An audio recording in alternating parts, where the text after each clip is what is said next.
Hello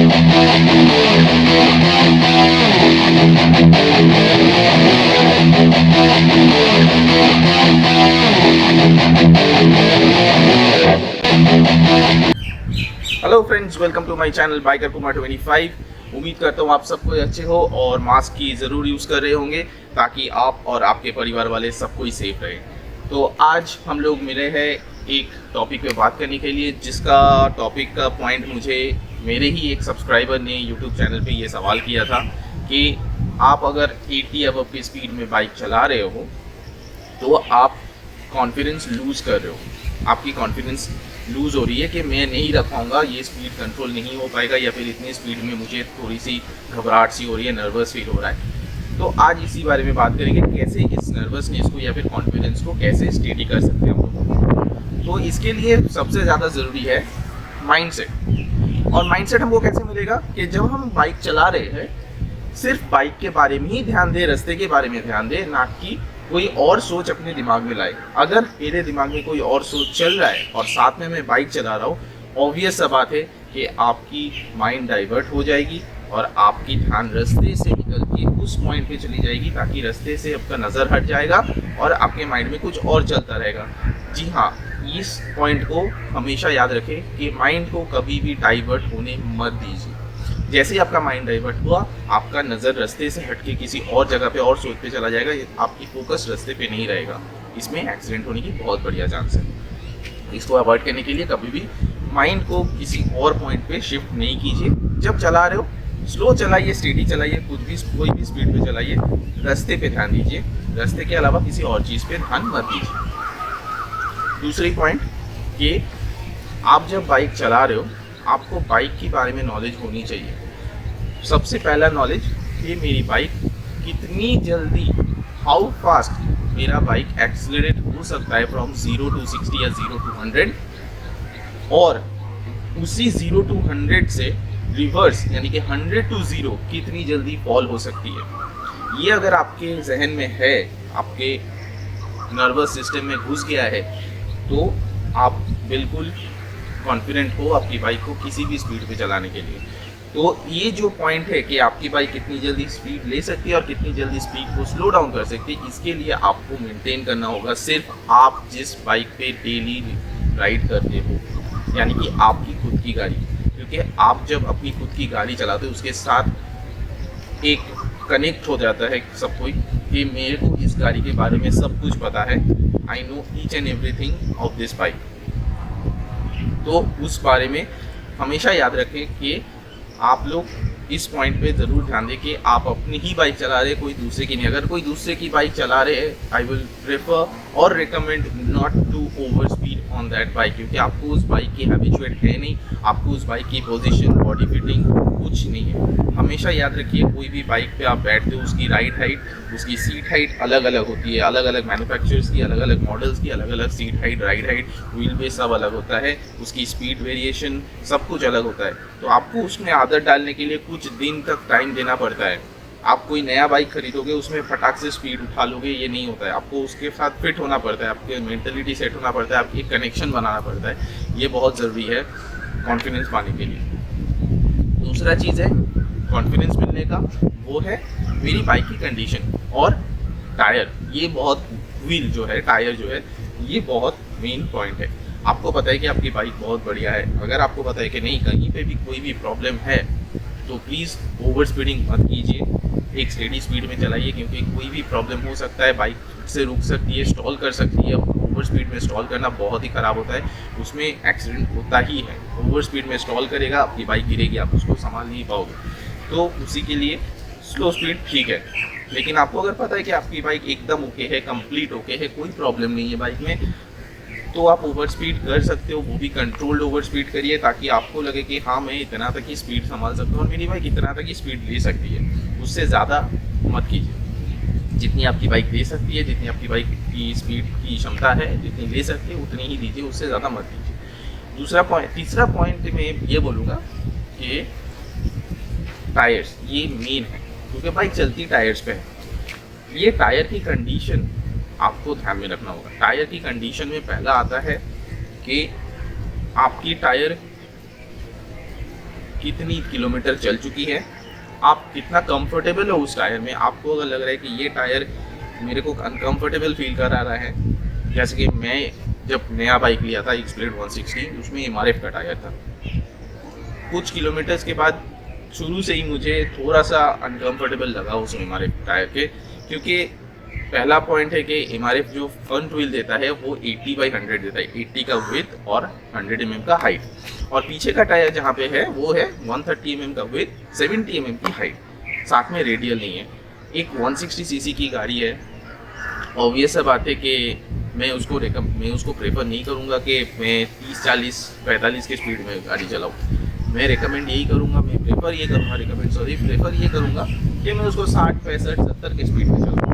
तो obvious सा बात है, इस स्पीड में टायर्स में वाइब्रेशन होते हैं, नायलन टायर्स में ज़्यादा वाइब्रेशन होते हैं, और वो चीज़ धीरे धीरे टायर से लेके पूरी बाइक की बॉडी पे आ जाती है, कंट्रोल में थोड़ी सी प्रॉब्लम होती है। जबकि रेडियल्स में अगर शिफ्ट करते हैं तो यही वाइब्रेशन नहीं रहती है। रेडियल्स टायर इसीलिए बनाए जाते हैं कि रोड्स के वाइब्रेशन, टायर्स व्हील में जो वाइब्रेशन होते हैं वो टायर पे आए और टायर उस वाइब्रेशन को निकल ले, कि रेडियल जो उसके अंदर स्टील ब्रेड्स होते हैं वो वाइब्रेशन को एलिमिनेट कर देता है, ताकि बाइक एक बैलेंस स्टेडी राइड दे आपको। और साथ में जो 80/100 का रेशियो होता है, सामने 80 mm और पीछे 130 mm, जब मैं लीन कर रहा हूँ तो मैं ये फील कर रहा हूँ कि मैं लीन करने से पहले मेरा पीछे का जो बेस है वो ऑलरेडी साइड बेस पे चला गया है, जबकि सामने वाला अभी भी बेस पे नहीं है।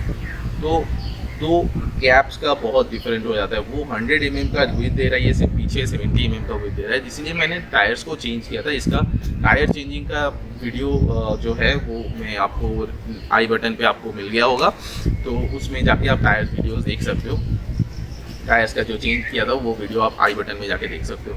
तो क्या होता है कि बेस अगर एटलीस्ट एक कंपोनेंट रेशियो में नहीं आता है तो लीन करते हुए प्रॉब्लम होता है कि लीन पे अगर मैं लीन कर रहा हूँ तो मेरा जो पीछे का टायर का बेस है, साइड वॉल जो हम लोग बोलते हैं, वो साइड वॉल आगे रोड पे कांटेक्ट हो रहा है। क्यों? उसका तो वेट कम है, उसका हाइट 70 mm है, वो पहले आ जा रहा है, जबकि सामने वाला में 100 mm है, तो वो आने में टाइम लग रहा है। तो जब तक ये आ रहा है तब तक मेरा सामने वाला टच ही नहीं कर रहा है, तो जिसकी वजह से एक डिसबैलेंस हो रहा है, जिसकी वजह से मैंने चेंज किया 100/80, 100 का विड्थ और 80 mm की हाइट।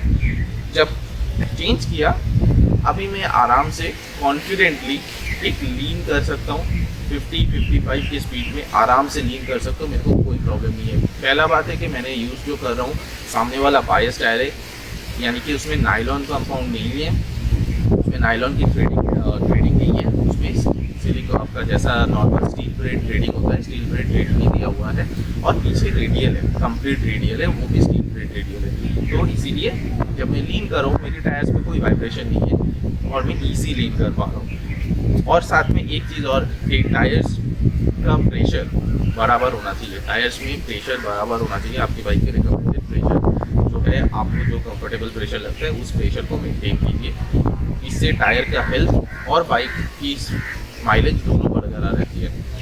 और एक चीज़ है कि अगर आप लोग ट्यूब या ट्यूबलेस कुछ भी यूज़ कर रहे हो, मेक श्योर कि आजकल ट्यूब और ट्यूबलेस दोनों के लिए जेल आ चुका है, एंटी पंक्चर सोल्यूशन आ चुका है, यूज़ करिए, बहुत फ़ायदेमंद है। क्योंकि बीच रास्ते में कभी भी पंचर हो सकता है, तो आप रुक जाओगे। ट्यूबलेस टायर है तो ठीक है, रुकने का बात नहीं है, लेकिन फिर भी मैं ये बोलूँगा कि ट्यूबलेस टायर में भी अगर कील घुस जाता है, अगर पंचर हो जाता है, कील रहने पर भी हवा निकलता रहता है, जो एयर प्रेशर है वो लूज़ होते रहता है, क्योंकि थोड़ा सा गैपिंग बना हुआ रहता है टायर और रबर और वो कील के बीच में, उससे लीक आउट होते रहता है। और ट्यूब में तो कील मतलब पंचर हुआ तो वहीं पे रुक जाना है। तो जेल यूज़ कीजिए, ताकि जेल जो है वो क्या करता है, आप जैसे ही कील निकालोगे वो बाहर आके उसको सील कर देगा, उसके साथ आपका कोई और प्रॉब्लम नहीं होगा। अगर आप नहीं भी निकालोगे तो जेल क्या करता है, वो जो गैप छोटे छोटे उसको गैप्स मिल रहे हैं, वहाँ से जेल बाहर आता है और कील को भी वहीं पे सील कर देता है, ताकि हवा बाहर ना आए। तो ये जो चीज़ है, ये चीज़ अगर आप मेंटेन करते हो, मैं आपको बोलूँगा कि आपको बाइक राइड्स में कॉन्फिडेंटली आप जा सकते हो ऑन अ स्पीड अबव 60 और 80 km/h। तो दोस्तों पॉइंट ये है, to get confidence make sure you are completely body fit with your bike, आपको आपका बाइक का कंप्लीट बॉडी फिट पता है, आपके साथ बाइक की एक खुद की कनेक्ट है। जब रास्ते पे निकल रहे हो, don't think about any other options और एनी अदर थिंग। आपके कोई भी सिचुएशन, प्रॉब्लम जो भी है, उसके बारे में नहीं सोचना है। अगर आप रास्ते में बाइक लेके निकल रहे हो, जस्ट बाइक के बारे में सोचो, रास्ते के बारे में सोचो, डेस्टिनेशन तक पहुंचो, उसके बाद कुछ और सोचो। जब तक रास्ते पे हो, फोकस ऑन द रोड। अगर आप रोड पे फोकस्ड हो, एक्सीडेंट कभी नहीं होगा, कॉन्फिडेंस लूज बिल्कुल नहीं होगा। और तीसरा चीज़ कि बाइक की जो मेन पार्ट्स है जिसके ऊपर आपको कॉन्फिडेंस मिलना चाहिए, वो है टायर्स, व्हील। इसको ठीक रखना है और इसको मेंटेन रखना है, उसको अच्छे रखना है। अगर आपका बाइक टायर अच्छे हैं, आप स्पीड ले सकते हो। और मेक श्योर कि आपकी बाइक टायर उतनी स्पीड लेने के लिए तब रेडी है। अगर आपकी बाइक की टायर बहुत पुरानी हो चुकी है, change it, get a new one. उसके बाद आप फिर से नॉर्मल कॉन्फिडेंटली चला सकते हो। अगर पुरानी है तो एक मेरी स्पीड में चलाएं, जितना वो ले सकती है, 50, 55, 60 रख लीजिए। और जब चेंज हो जाए फिर आप आराम से उसको जितना आपका मन चाहे स्पीड है बाइक की कैपेसिटी के अनुसार आप स्पीड ले सकते हो। तो दोस्तों यही था आज का पॉइंट कि हम लोग कॉन्फिडेंस कैसे बना के रख सकते हैं। उम्मीद करता हूँ आगे फिर मिलेंगे दूसरे किसी पॉइंट पे।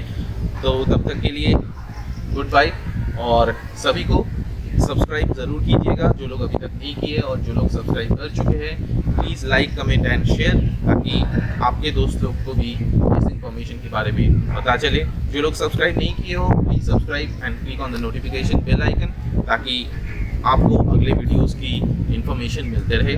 और मेरे कार्ड्स में आपको मेरे और भी बाकी सारे वीडियोस मिल जाएंगे, आप जाके वहाँ पे वीडियोस देख सकते हो। Thank you, have a nice day, have a great life.